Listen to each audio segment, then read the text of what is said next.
Hello दोस्तों, आप सभी का स्वागत करता हूं आपके अपने यूट्यूब चैनल यस मैथमेटिक पाठशाला में। आज बहुत समय के बाद एक नई वीडियो के साथ आया हूं जो टीजीटी का टॉपिक नंबर 2 है, जिसका नाम है कराधान एंड बैंकिंग। और ये टॉपिक गाइज बहुत ही आसान टॉपिक है। इसमें क्या है, देखिए गाइज, जैसा कि नाम लिखा हुआ बैंकिंग कराधान, ठीक है। बैंकिंग कराधान मतलब बैंकिंग टैक्सेशन। अब जो गाइज ये क्वेश्चंस है, इसमें क्वेश्चन कम आते हैं, बट इसमें एक कॉन्सेप्चुअल क्वेश्चन पूछ लिया जाता है। और कॉन्सेप्चुअल क्वेश्चन बहुत ही आसानी से आप सॉल्व कर लेंगे इस वीडियो लेक्चर को देखने के बाद। तो गाइज शुरू से लेकर एंड तक बने रहिए और वीडियो को स्किप मत कीजिए, क्योंकि ये एक ऐसा टॉपिक है जो आप मैथ में बहुत ही कम ध्यान देते हैं और कम पढ़ते हैं। इसलिए मैं इसको एक अच्छे से वीडियो के साथ विद एक्सप्लेनेशन पूरा और क्वेश्चन के साथ लेके आया हूँ। तो गाइज बने रहिए शुरू से एंड तक। और जो भी अभी मेरे चैनल पे नया है, प्लीज़ मेरे चैनल को सब्सक्राइब कर ले और लाइक कर दे और अपने दोस्तों के साथ वीडियो को शेयर भी कर दे। तो आइए गाइज शुरू करते हैं, क्या होता है क्या है बैंकिंग। तो गाइज शुरुआत करते हैं बैंकिंग से। तो बैंकिंग का गाइज मुख्य कार्य जो होता है, बैंकिंग का जो मुख्य कार्य क्या होता है, उस पर हम चर्चा करते हैं, ठीक है। Main function of bank, functions मतलब उनके कार्य क्या हैं गाइज।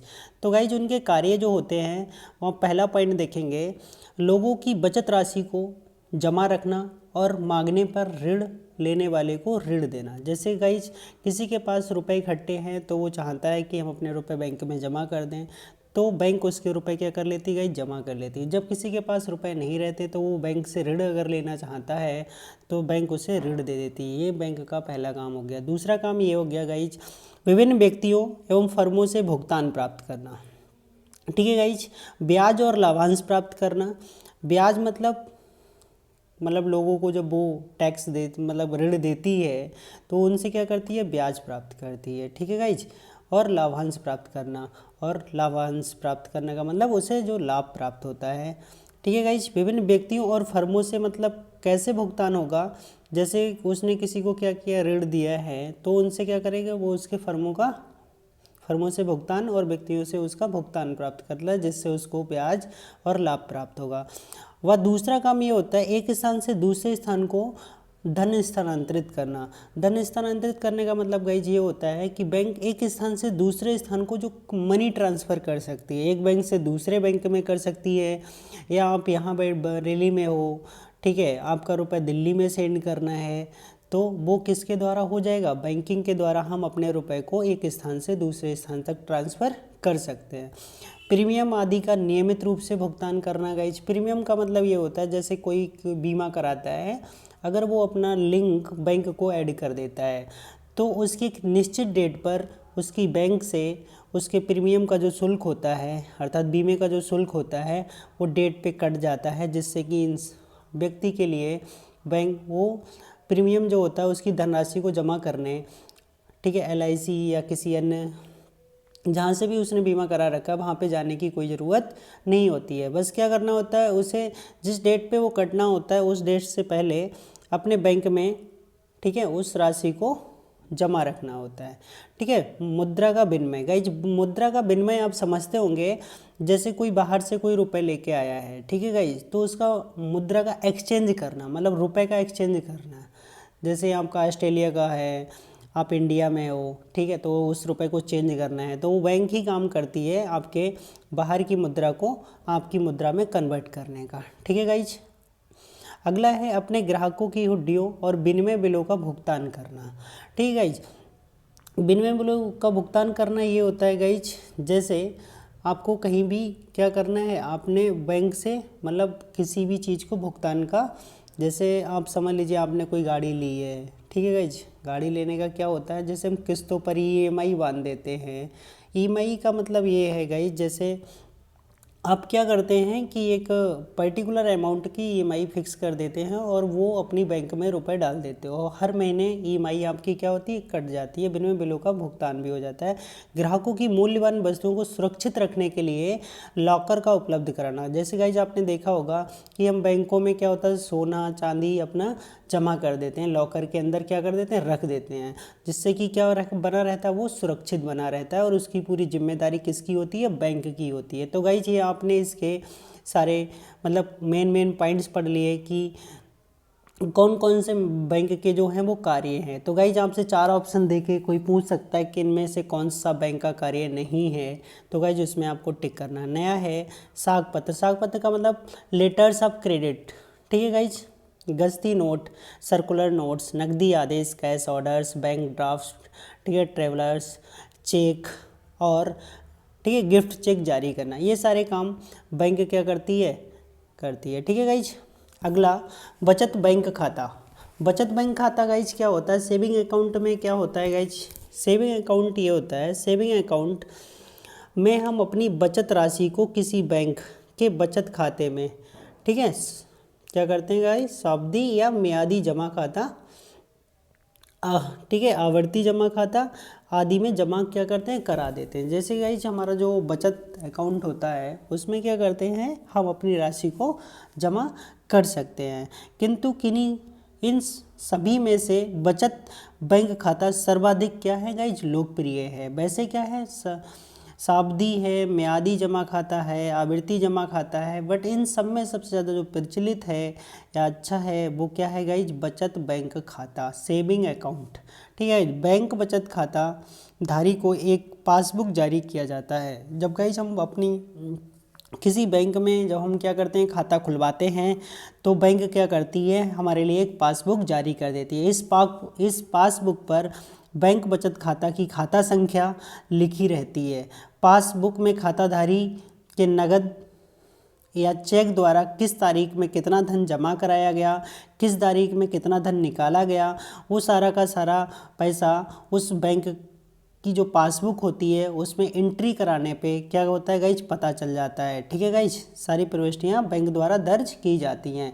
बैंक बचत खाता पासबुक का एक नमूना जो है वो गाइज नीचे दिखाया गया है, जैसे इस तरह का होता है, बट ये ज़रूरी नहीं कि सारी बैंकों का मतलब इसी तरह से दे रखा हो। यहाँ पे तारीख दे रखी होगी, यहाँ पे विवरण तुमने क्या किया, निकाला, जमा किया, बचा कितना, हस्ताक्षर, ठीक है। तो ज़रूरी नहीं है, सभी बैंकों की जो डिटेल होती है या जो पासबुक की डिटेल होती है वो अलग अलग टाइप से हो सकती है, बट गाइज ये सारी चीज़ें होना ज़रूरी है। तारीख भी होगी, विवरण मतलब आपका रुपए कैसे निकला, आपने कहाँ ख़त्म किया, किसके माध्यम से निकाला, एटीएम से निकाला, बैंक से निकाला या कहीं भी आपने मनी ट्रांसफ़र किया, ठीक है। निकाला है तो निकाले में आ जाएगा, जमा किया है या शेष बचा है, और हस्ताक्षर, ठीक है गाइज। ये सारी चीज़ें पासबुक में क्या होती हैं, इंटर होती हैं।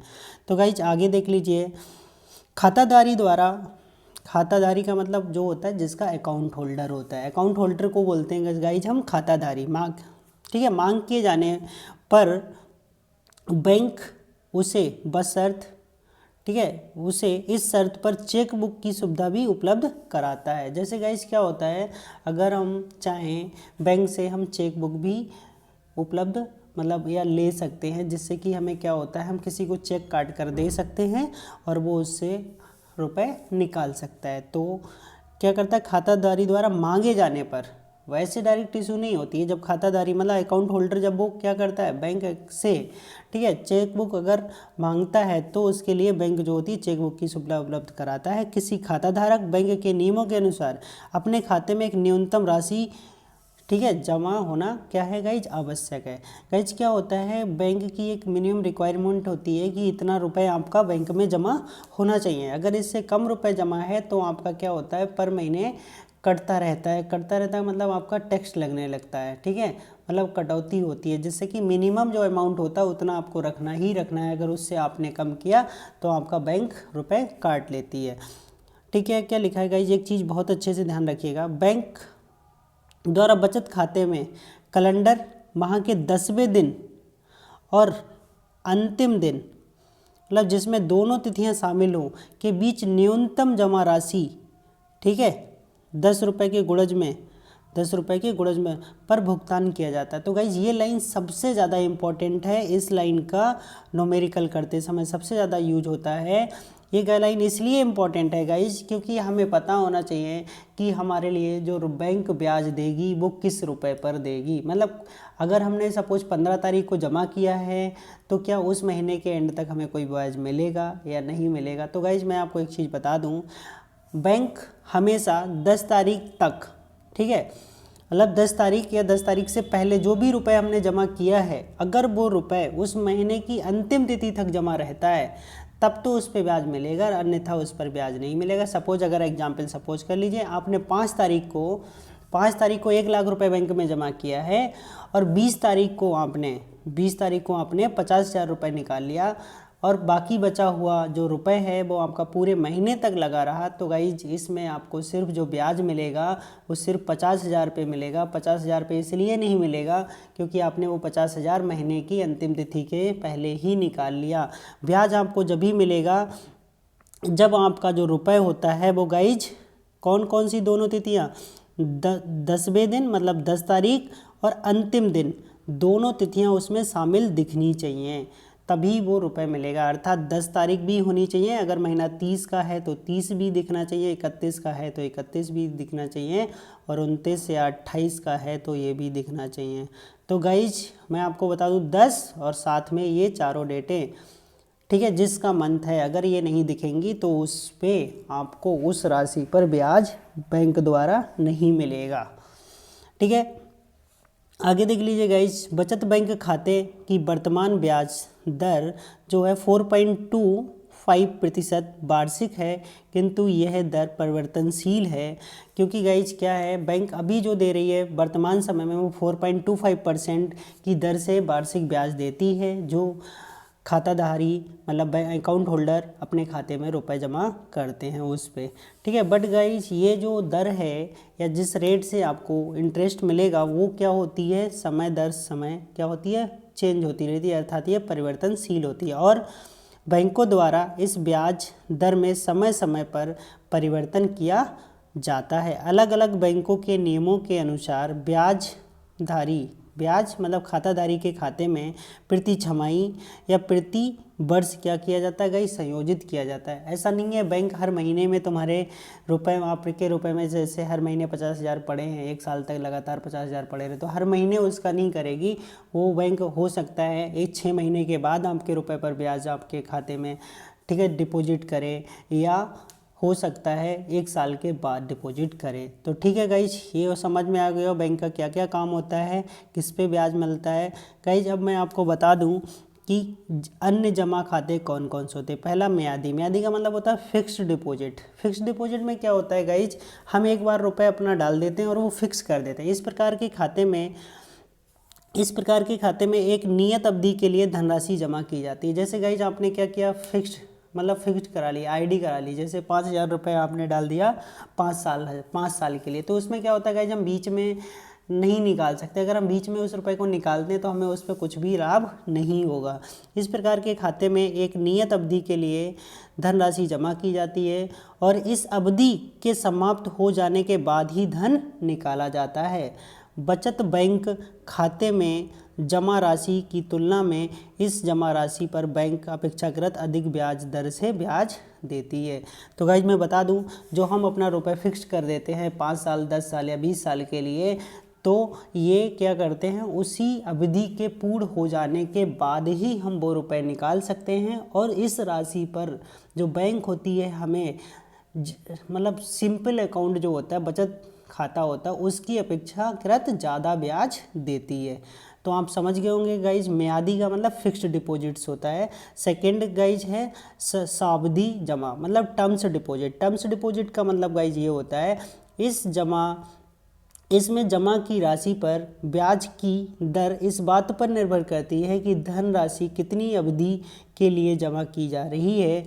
जमाकर्ता या तो ब्याज के संयोजन मतलब जो मिलेगा उसे प्रत्येक वर्ष समय अवधि में पूरा होने पर अपनी जमा राशि पर ब्याज प्राप्त कर सकता है, या फिर वह फिर से देखिए एक बार गाइज, इसमें क्या होता है, इसमें जमा की राशि पर ब्याज की दर इस बात पर निर्भर करती है कि धन राशि कितनी अवधि के लिए जमा की जा रही है।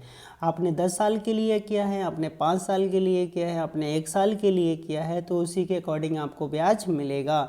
जमाकर्ता या ब्याज के संयोजन की प्रत्येक समय अवधि के पूरा होने पर अपनी जमा राशि पर ब्याज प्राप्त करता है, या फिर वह पुनर्निवेशित योजना मतलब दोबारा फिर से क्या कर देता है, मतलब एक बार जो जमा किया है उसको बिना निकाले उसी में फिर से मतलब जो मनी होता है और बढ़ा देता है, मतलब मनी मल्टीपल स्कीम।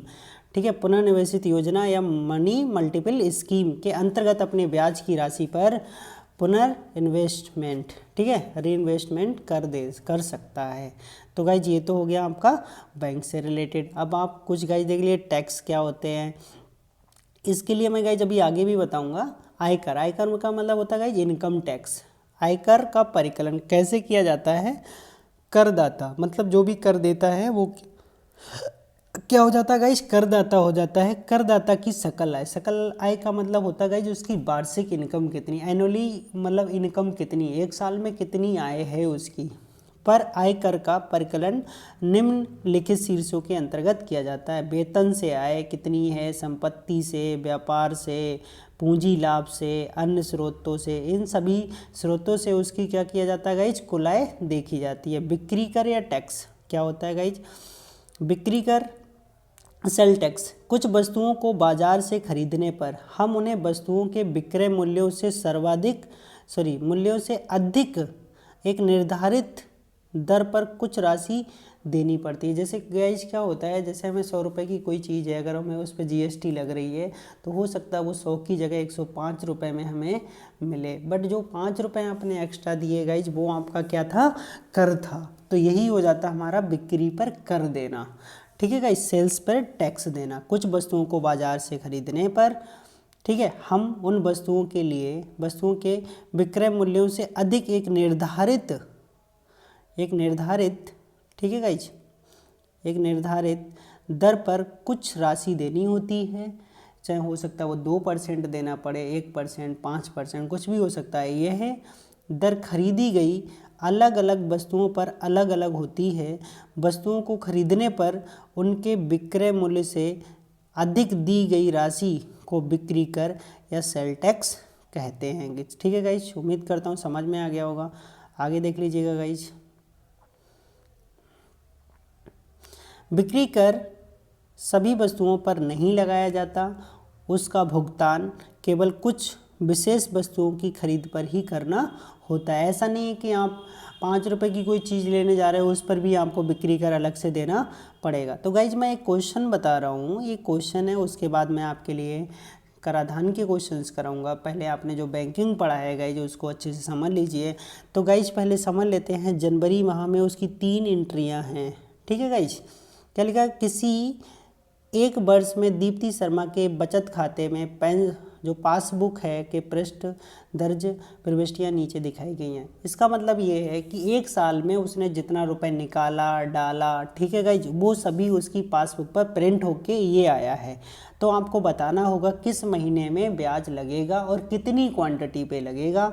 तो गाइज ये नीचे देख लीजिए पूरा क्वेश्चन, और इन्होंने बता रखा कि यदि ब्याज दर 4.5% वार्षिक हो और दिसंबर माह में देय हो तो वर्ष के अंत में दीप्ति शर्मा को प्राप्त होने वाले ब्याज की राशि का परिकलन करना पड़ेगा।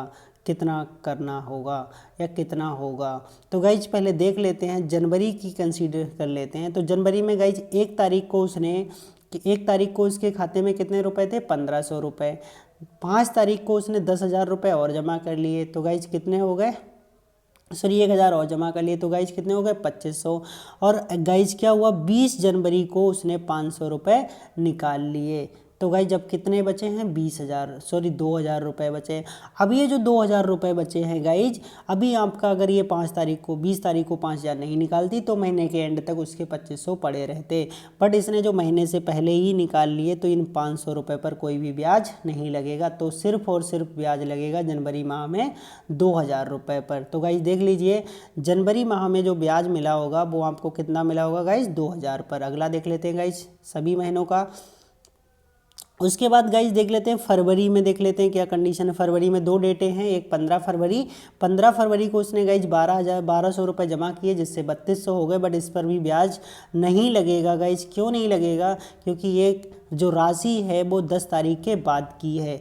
अब गाइज उसने 27 तारीख को 700 रुपये निकाले, जिससे उसके खाते में गाइज कितने बचे? 2500। बट गाइज ये दोनों क्वांटिटी आपके लिए बेकार थी।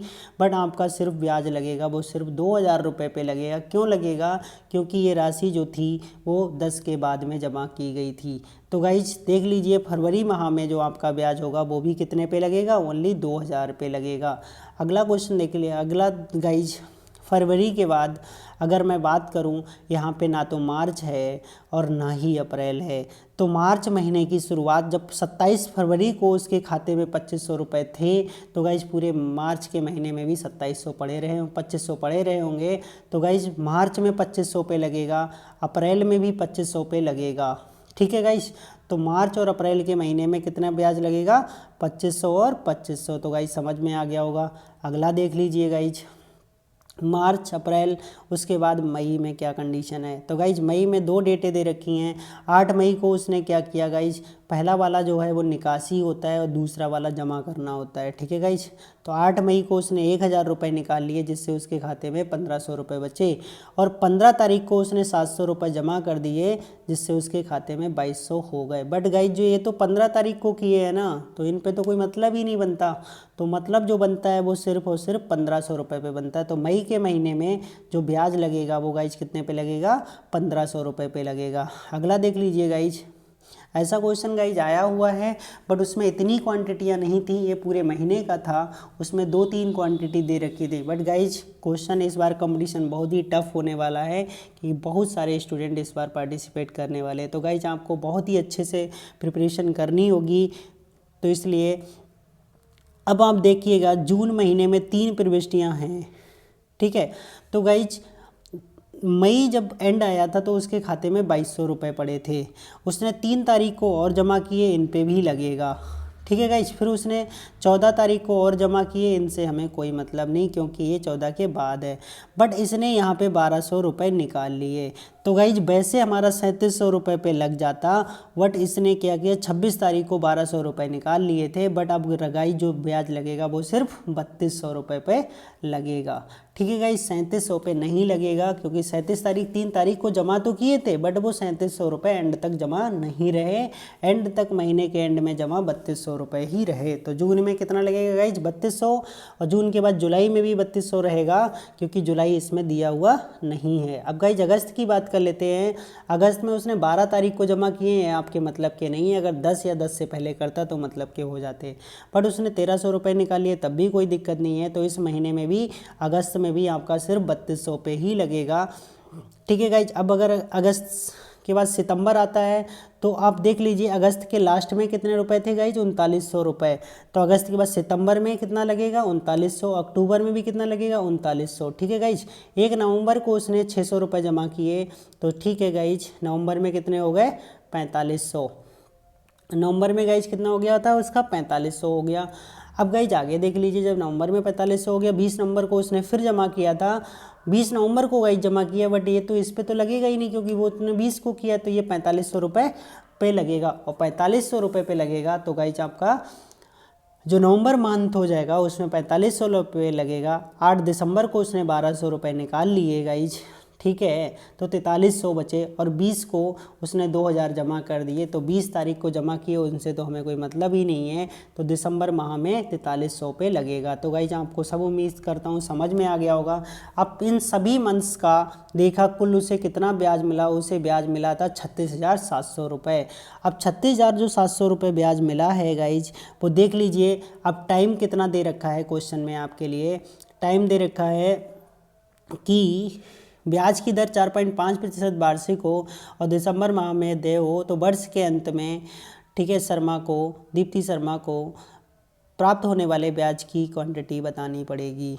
ठीक है गाइज। तो समय आपका, अगर मैं 1 माह की बात करूं, तो 1 माह का मतलब 1/12 वर्ष हो जाएगा। मूलधन कितना है गाइज? 36,700 रुपये। ठीक है गाइज।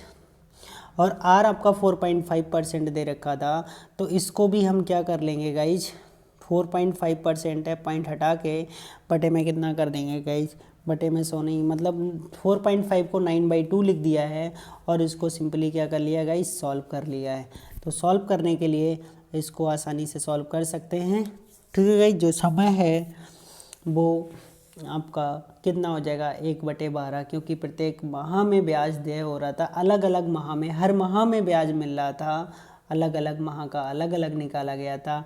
तो एक माह जो होता है वो एक साल का 1/12वां भाग होता है, इसलिए जो टाइम हो गया वो गाइज 1/12 हो गया। ठीक है, और मूलधन ये हो गया, मूलधन का मतलब प्रिंसिपल पी हो गया और ये रेट हो गई। ठीक है गाइज, और आप फार्मूला लगा दीजिए SI = PRT/100, PRT/100, मूलधन गुणा दर गुणा समय बटे 100। तो गाइज यहाँ से उम्मीद करता हूँ निकाल लेंगे। अगला क्वेश्चन है, वर्ष के दौरान जोगिंदर सिंह का कुल वेतन मकान किराया भत्ता छोड़कर वो गाइज कितना था, 1,25,800 रुपये। वे जीवन बीमा में 14,400 रुपये के वार्षिक प्रीमियम भुगतान करते हैं और अपने सामान्य भविष्य निधि खाते में प्रत्येक माह गाइज 20,000 रुपये 2,000 रुपये जमा करते हैं। वित्तीय वर्ष में उनके द्वारा देय आयकर का परिकलन कीजिए। तो गाइज आपको क्वेश्चन में दे रखा है, जो सकल आय दे रखी है उसकी वार्षिक आय दे रखी थी वो 1,25,000 थी। अब 1,25,000 का जो मानक कटौती होता है वो 1/3 होता है, 1/3, और अधिकतम जो होता है गाइज वो 30,000 रुपये होता है। तो 1,00,000 अगर हम 25,000 का निकालते तो 41,000 होता है, बट जो हमें छूट मिलेगी वो अधिकतम 30,000 तक मिल सकती है। तो इसमें से 1,25,000 पे हमें 30,000 निकाल देने, इन पर हमें ब्याज नहीं देना होगा। जो बच्चा 95,800 इस पे हमें ब्याज देना पड़ेगा। तो गाइज इस पे ब्याज क्या देना पड़ेगा, जो बच्चा है हमारा, इसके खंड अलग अलग होते हैं, अलग अलग इसकी रेट होती है गाइज। तो पहले कितना होता है इस पे गाइज 50,000 रुपये, फिर कितना होता है गाइज 10,000 रुपये, और उसके बाद कितना बचा होगा गाइज 35,000 रुपये।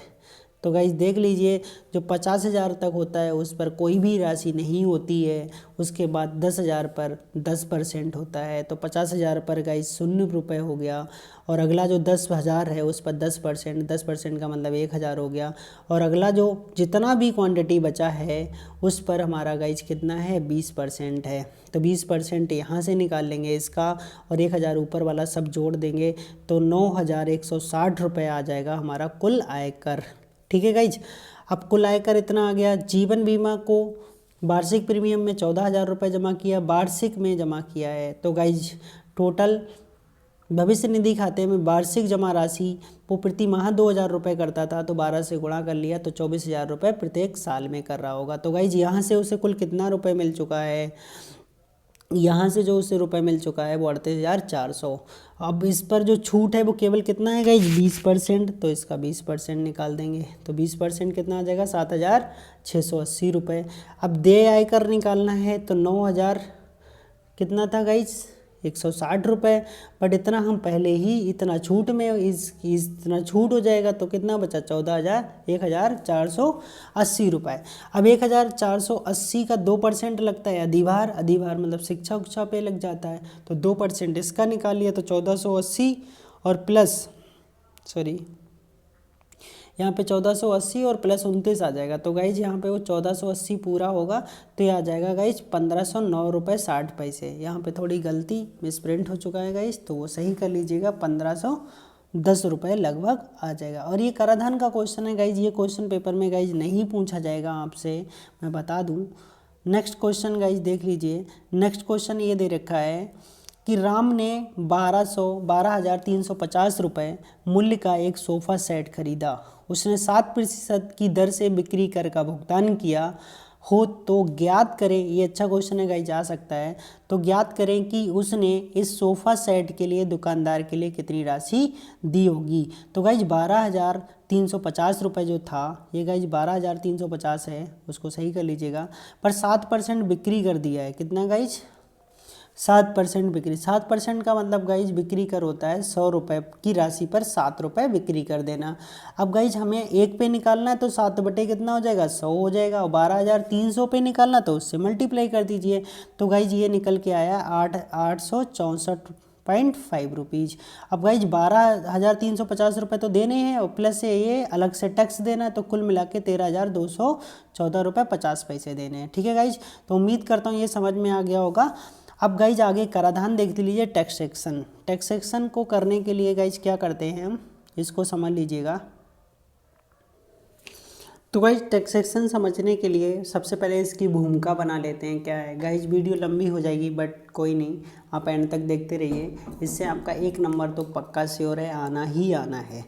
तो होता है क्या है गाइज, सरकार को कानून तथा व्यवस्था बनाए रखने के लिए, सरकार को कानून तथा व्यवस्था बनाए रखने के लिए उचित न्याय दिलाने, देश की रक्षा करने, मुद्रा की स्थिति बनाए रखने आदि जैसे कुछ बुनियादी कार्यकलापों को पूरा करने में काफ़ी धन खर्च करना होता है। ठीक है गाइज, अब ये जो खर्च करना, धन जो खर्च करती है गाइज सरकार, ठीक है, यह सरकार जो कानून बनाने में सारा इतना खर्चा कर देती है, वो खर्चा कहाँ से लेके आए, तो वो गाइज क्या करती है, वो सारा खर्चा हम आप लोगों से ही वसूलती है टैक्स के रूप में।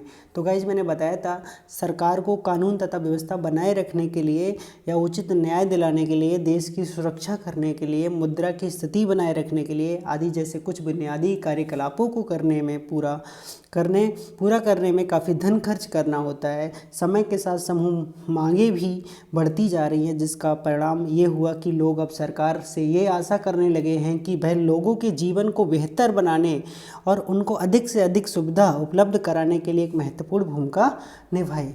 कल्याण राज्य की अब ये नई परिभाषा ये हो गई है कि आम जनता और उच्च वर्ग के व्यक्तियों के बीच के अंतर को कम से कम किया जाए, बेरोजगारी दूर करने और शिक्षा, स्वास्थ्य आदि के लिए उत्तम सुविधा उपलब्ध कराने जैसे विभिन्न सामाजिक उपायों को लागू करने की मांग आज के नागरिक सरकार से कर रहे हैं। आज के जो नागरिक हैं वो सरकार से चाहते हैं कि अच्छी व्यवस्था हो, पढ़ाई लिखाई की अच्छी व्यवस्था हो, स्वास्थ्य की उत्तम सुविधा हो, सारे सामाजिक कार्य अच्छे ढंग से हों। ये सारे युवा आजकल सरकार से मांगे कर रहे हैं। इन सभी कार्यकलापों ने सरकार पर एक नई जिम्मेदारी डाल दी है और इस नतीजे के रूप में सरकारी खर्चे में बढ़ोतरी होती जा रही है। सरकार को ये सारी सुविधाएं उपलब्ध कराने के लिए क्या करना पड़ता है गाइस, खर्चा करना पड़ता है। और जब सरकार खर्चा करेगी तो खर्चे की बढ़ोतरी क्या होगी, बढ़ जाएगी। इस खर्चे को पूरा करने के लिए सरकार को देश के निवासियों और कुछ स्थितियों में पर्यटकों और अन्य यात्रियों जैसे अनावासियों से धन जुटाने की व्यवस्था करनी होती है। जैसे गाइज आपने देखा होगा, जैसे आप उत्तराखंड में जाते हो तो हर जगह आपको टैक्स देना पड़ता है, या आप कहीं रुकते हो, मतलब जितनी भी सारी चीज़ें होती हैं, मतलब इन्होंने कुछ बना दिया कि इसमें इतना जाने का इतना खर्च। जैसे आपने देखा आगरा का ताजमहल देखने जाना है तो वहाँ पे आपको पहले रसीद कटानी होती है, तो ये सारा जो रुपए होता है वो क्या होता है, सरकार के खाते में जमा होता है। तो ये पर्यटन से रुपए लेते हैं, या बाहर से जो लोग रहने आते हैं उनसे रुपए लेते हैं, या हम आप लोगों से टैक्स के रूप में वसूलते हैं। ठीक है गाइज, जुटाया जाने वाला यह धन विभिन्न स्रोतों से प्राप्त होता है, जिसमें से एक महत्वपूर्ण स्रोत जो है वो गाइज क्या है, कराधान। कराधान मतलब टैक्सेशन। तो गाइज ये क्या होता है, अच्छे समझ लीजिए, टैक्सेशन। आप आयकर, संपत्ति, उपहार कर, बिक्री कर आदि नाम से परिचित होंगे। देखो आपने सुना होगा गाइस कि आय पर जो कर लगता है, ठीक है, संपत्ति पर भी कर लगता है जो हमें देना पड़ता है, उपहार पर भी कर लगता है, बिक्री कर होता है आदि के नाम से अवश्य परिचित होंगे।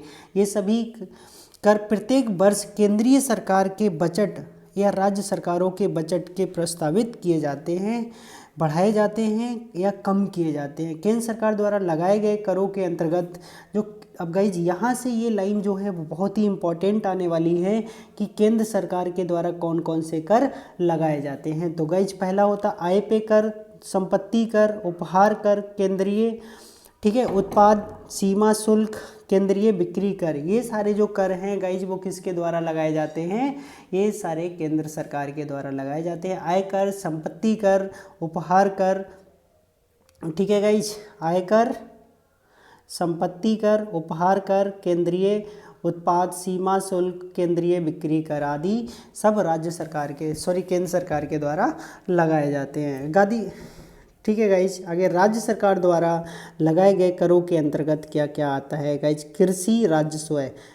कृषि राजस्व कर, मनोरंजन कर, राज्य उत्पादन शुल्क, बिक्री कर आदि ये सब किसके द्वारा लगाए जाते हैं गाइज? ये जो लगाए जाते हैं वो राज्य सरकार के द्वारा लगाए जाते हैं, क्योंकि केंद्र क्या होता है पूरे इंडिया का एक ही होगा, बट राज्य बहुत सारे हैं तो हर राज्य की अलग अलग सरकार होती है। जैसे अगर हम बात करें यहाँ उत्तर प्रदेश की, तो यहाँ की जो सरकार है वो अलग है। यहाँ के जो मुख्यमंत्री योगी आदित्यनाथ, ठीक है गाइज, है, तो वो अपनी यहाँ पे राज्य सरकार चला रहे हैं। केंद्र में प्रधानमंत्री नरेंद्र मोदी जो हैं वो केंद्र सरकार चला रहे हैं। तो केंद्र सरकार पूरे भारत की एक ही होती है, ठीक है गाइज, बट राज्य सरकार अलग अलग होती है, ठीक है गाइज। तो आगे देखते रहिए। तो क्या लिखा है आगे? नगर निगम, नगर पालिकाएँ, छावनी, बोर्ड, जिला परिषद आदि जैसे कुछ स्थानीय कर लगाए जाते हैं। इनके द्वारा लगाए गए करों के अंतर्गत संपत्ति कर, ठीक है गाइज, कर, व्यवसायिक कर, चुंगी कर, शिक्षा शुल्क आदि भी आते हैं। दूसरे शब्दों में यह बिल्कुल स्पष्ट है कि केंद्र सरकार को, राज्य सरकार को और स्थानीय निकायों को किन किन क्षेत्रों में कर लगाना होता है, क्योंकि राज्यों और स्थानों और ठीक है अन्य खर्चों को पूरा करने के लिए केंद्र सरकार अपने केंद्र कोष में प्रत्येक राज्य, संघ शासित क्षेत्र को वित्तीय सहायता क्या करती है? प्रदान करती है। ऊपर की गई चर्चा को ध्यान में रखकर हम ये कह सकते हैं कि आपने बहुआयामी आर्थिक तथा आर्थिकेतर कार्यकलापों पर सरकार द्वारा किए जाने वाले खर्चों के लिए नागरिकों के योगदान को ही कर कहते हैं। अर्थात जो नागरिक हम लोग जो सरकार को टैक्स देते हैं वही हमारा क्या होता है गाइज? कर होता है। कर का भुगतान व्यक्ति, नियम और अन्य व्यावसायिक संघ करते हैं। कर के निम्नलिखित अभिलक्षण हैं। पहला गाइज फर्स्ट देख लीजिए। फर्स्ट में क्या है? यह एक अनिवार्य योगदान है, हालांकि इसका भुगतान इच्छानुसार किया जा सकता है, ठीक है गाइज। जो कर होता है वो एक क्या है? आपका एक सरकार के लिए योगदान है जो आप अपनी इच्छा के अनुसार कर सकते हैं। बहुत सारे लोग होते हैं वो अपना टैक्स ऐसे ही सरकार को टैक्स देने लगते हैं कि मेरे पास बहुत सारा रुपए, इतना सारा टैक्स मतलब दे देते हैं, ठीक है गाइज।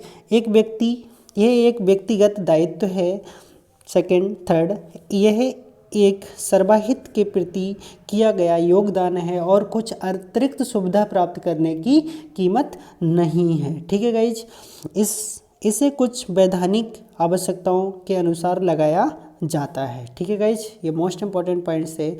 यह बात अवश्य ध्यान में रखी जानी चाहिए कि हर लेवल सरकार द्वारा एक धन एकत्रित करने या निधि बढ़ाने के लिए ही नहीं लगाए जाते हैं, बल्कि अन्य कार्यों के लिए भी लगाए जाते हैं। जैसे व्यक्तियों के बीच की असमानता को दूर करने के लिए भी कर लगाया जाता है। कुछ वस्तुओं के उपभोग को नियंत्रित करने के लिए, जैसे किसी चीज़ की जो मांग है वो बहुत ज़्यादा होती जा रही है गाइस, तो क्या करते हैं हम वहाँ पर मतलब जो सरकार होती है उस पर थोड़ा टैक्स ज़्यादा लगा देती है, जिससे उसकी सेल में या उसके जो होता है मतलब सेल जो हो रही है उसकी थोड़ी कम हो सके, ठीक है गाइस। कुछ वस्तुओं के उपयोग को नियंत्रित करने के लिए, नहीं तो उनका उपयोग बहुत ज़्यादा हो जाएगा और उनकी कमी पड़ सकती है।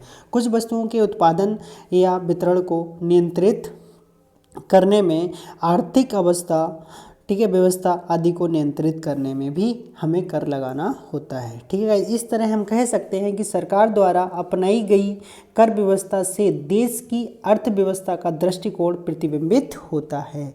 इस तरह हम बोल सकते हैं सरकार द्वारा अपनाई गई व्यवस्था देश की अर्थव्यवस्था का दृष्टिकोण प्रतिबिंब होता है, ठीक है गाइज। क्लासिफिकेशन ऑफ टैक्स ये जरूर पढ़ लीजिएगा गाइज, बहुत ही इंपॉर्टेंट है। करों का वर्गीकरण गाइज, करों का जो वर्गीकरण होता है निम्न प्रकार से किया जा सकता है। आय पर, फर्स्ट देख लिए, आय पर कर और पूंजी पर कर। दूसरा संपत्ति पर कर और वस्तुओं पर कर। तीसरा होता है गाइज व्यक्तियों पर कर और वस्तुओं पर कर, ठीक है गाइज।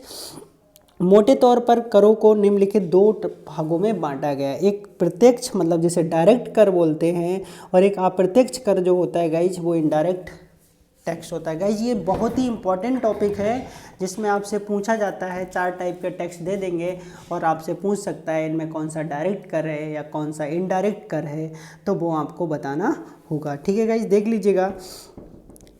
फर्स्ट देख लीजिए, किसी व्यक्ति या व्यक्ति समूह द्वारा लगाए गए उस कर को जो उसे सीधे प्रभावित करता है, जो उसे सीधे प्रभावित करता है वो क्या होता है गाइस? डायरेक्ट कर होता है।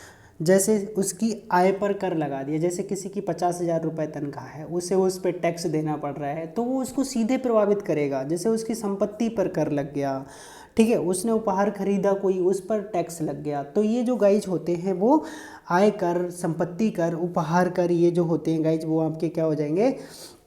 इस तरह के मतलब कर जो व्यक्ति को क्या करे? सीधे सीधे प्रभावित करे, मतलब डायरेक्ट प्रभावित करे, वो डायरेक्ट कर होता है। जो व्यक्ति को इनडायरेक्ट वे में प्रभावित करे वो इनडायरेक्ट कर हो जाएगा। जैसे आयकर में आप समझ रहे हैं, यह वह कर है जो किसी व्यक्ति की अथवा व्यक्ति समूह की आय पर लगाया जाता है। प्रत्येक व्यक्ति या समूह को जिसकी वार्षिक आय एक निर्धारित सीमा से अधिक है, जैसे अगर आपसे बोल दिया कि अगर 3,50,000 रुपये तक अगर आपकी आय रहती है तब तक आप पे कोई ब्याज नहीं जाएगा। अगर आपकी राशि 4 लाख मतलब ब्याज, आपकी इनकम 4 लाख हो गई तो आपको उस पर क्या करना पड़ेगा? टैक्स पे करना पड़ेगा। जैसे आपने देखा होगा कुछ व्यक्ति 30,000 रुपये मंथली कमाते हैं, उन्हें टैक्स नहीं देना पड़ता है। कुछ व्यक्ति 60-70,000 रुपये जो मंथली कमाते हैं तो उन्हें सरकार को टैक्स देना पड़ता है, क्योंकि उनकी जो वार्षिक इनकम होती है एक पर्टिकुलर राशि से ज़्यादा हो जाती है।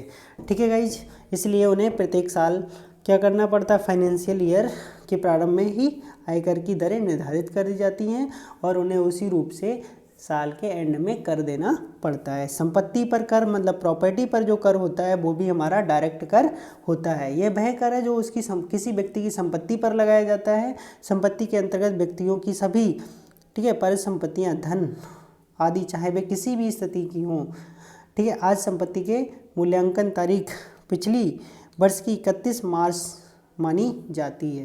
ठीक है गाइज, हमेशा क्या होता है गाइज, एक जो लास्ट मार्च होती है, जो इसमें हमारा जो चलता है गाइज, जो बैंक के अकॉर्डिंग चलता है, वो मंथ जो स्टार्ट होता है वो 1 अप्रैल से नया सत्र स्टार्ट होता है। तो 31 मार्च तक आपकी राशि कितनी थी और उसके बाद नई ये, ठीक है, 31 मार्च तक आपकी राशि कितनी हो गई, तो वो 1 साल का लगा लिया जाता है। तो गाइज आजकल संपत्ति की छूट सीमा 2013, ये बहुत पुराना दे रखा है गाइज, तो इसको आप अभी नहीं देखेंगे।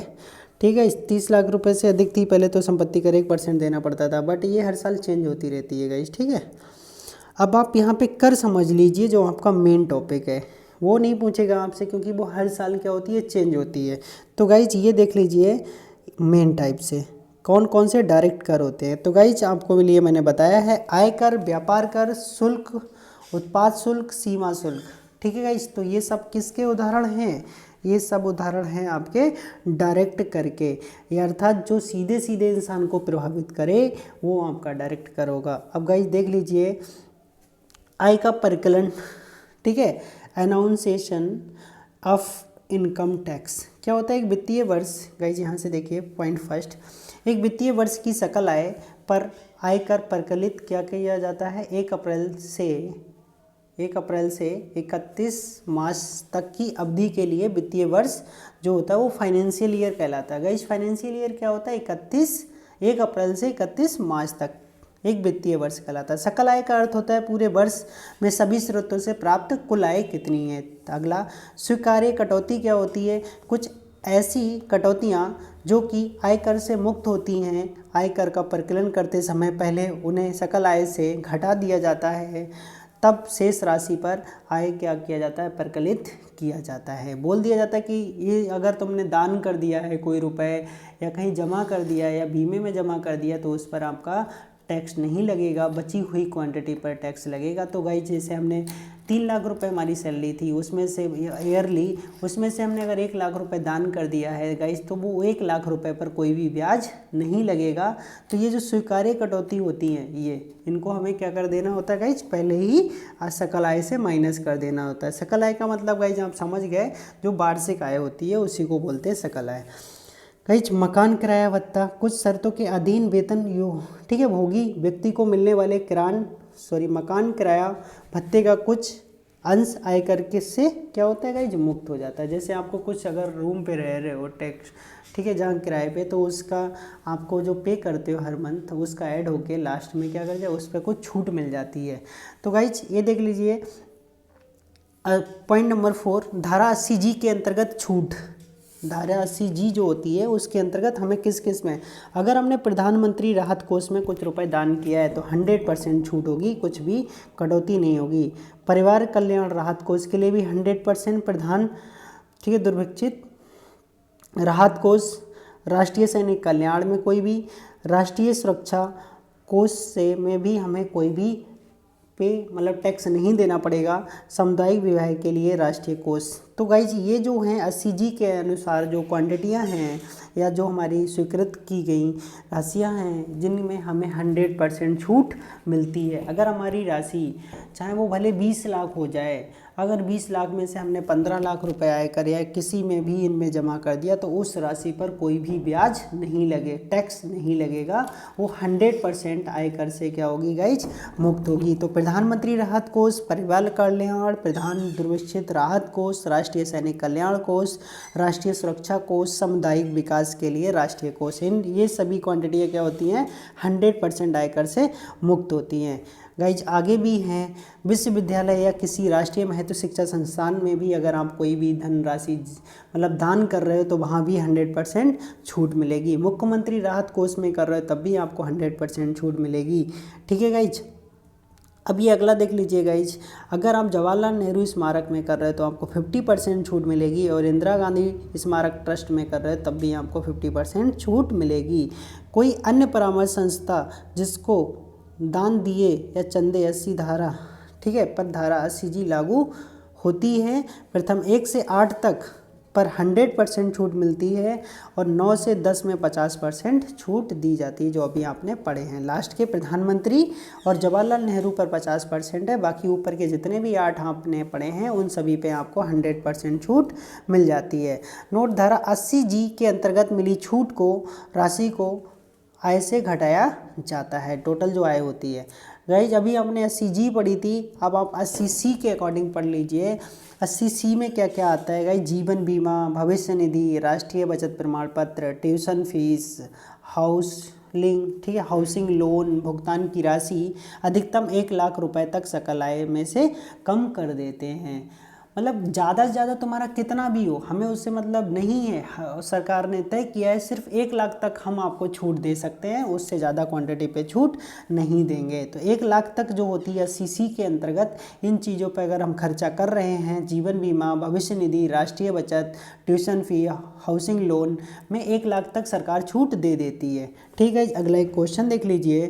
क्वेश्चन दे रखा है केंद्रीय सरकार द्वारा स्वीकृत धारा 80G के अंतर्गत 100% छूट निम्नलिखित में किस पर नहीं होती। गाइस जब भी आपने पढ़ा था जवाहरलाल नेहरू स्मारक कोष में 100% छूट नहीं होती है, तो ऑप्शन नंबर 2 करेक्ट हो जाएगा। अगला क्वेश्चन देख लिए अति महत्वपूर्ण।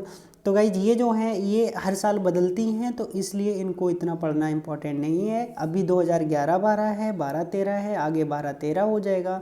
ये हर साल नया कैलेंडर आता है, उसके अकॉर्डिंग आपको किस किस राशि मतलब कितनी राशि पर आपको ब्याज नहीं देना होता है। तो इस बार गाइज 20 और 21 का कैलेंडर जो आएगा उसके अकॉर्डिंग आप देख लेंगे। अब गाइज 4 लाख तक साइज फ्री कर दिया है, उस पर कोई भी ऋण नहीं होता। उससे ऊपर कुछ क्वांटिटी पे 10% और उससे ऊपर 20% और उससे ऊपर 30% होता है।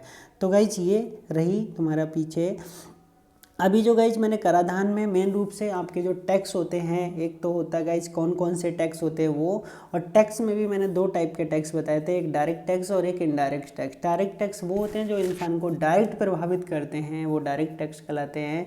और इनडायरेक्ट टैक्स गाइज वो होते हैं जो इंसान को डायरेक्टली क्या करते हैं, प्रभावित ना करें, अर्थात इनडायरेक्ट वे में क्या करें, उसको प्रभावित करें। तो वो कैसे हो जाएंगे गाइज, इनडायरेक्ट हो जाएंगे। ठीक है गाइज, तो अभी आपने पढ़ लिया गाइज प्रत्यक्ष कर मतलब डायरेक्ट कर। ठीक है गाइज, अब इनडायरेक्ट कर देख लीजिए गाइज।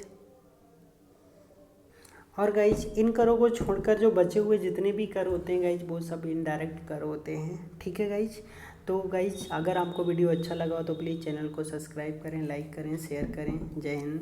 ठीक है गाइज, और बने रहिए इसी तरह से मेरे साथ आगे भी। Thank you for watching this video.